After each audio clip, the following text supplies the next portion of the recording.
But it's really upsetting the Americans.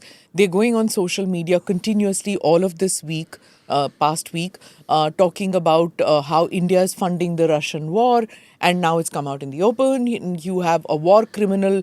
They term President Putin as a war criminal who cannot go to any country, so he's here in India, and India laying out the red carpet for a war criminal. This is the kind of statements that are coming out from America. See, the United States top leadership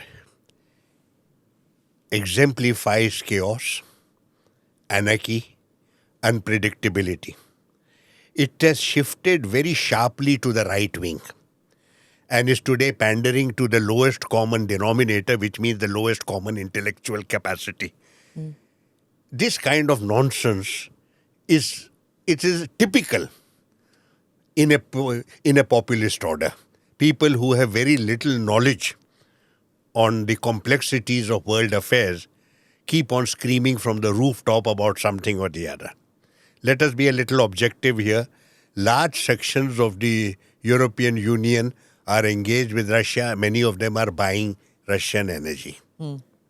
The Americans are interacting with the Russians and the Chinese Buying and are uranium. buying very substantial trade relations. Thank you very much. And they are buying that.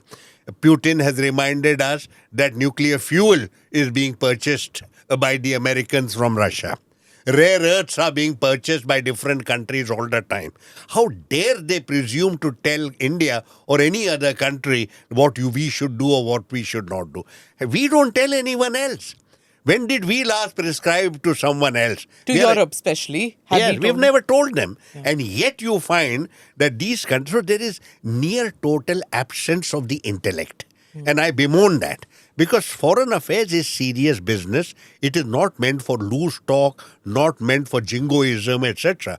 It is something that you must take into account that there is a world order, that it is under challenge. There is a churn in the world order, and we are all part of it. All of us are taking position to safeguard our interest. In that sense, we are not different from anyone else. But we don't need to point fingers at anyone else. And the old adage, you point finger at somebody else, 3 fingers are pointing at you. Nobody. So I would say that we should not take this kind of social media utterances too seriously. The United States is in a mess. I'm going to say this very clearly and frankly to you. The United States is not the country we knew. It is a country devoid of principles, devoid of a moral compass. It is anarchic. You have a leader who is totally self-absorbed and self-consumed, and very often his antics are a source of comedy and laughter, when the head of the strongest country in the world should be a source of gravitas, of intellectual capacity, a source of moderation and good sense. On the other hand, you have such daily embarrassments from the White House. So I would say that we need to keep our self-confidence in place. We are passing through a complex time. You have a period where the White House is collapsing in front of your eyes. I think this is a bad period for the American and a bad period for world order, but we have to go forward. Namaste, Jai Hind. You're watching ANI podcast with Smita Prakash. अगर हम उसको मस्जिद कहेंगे तो फिर विवाद होगा.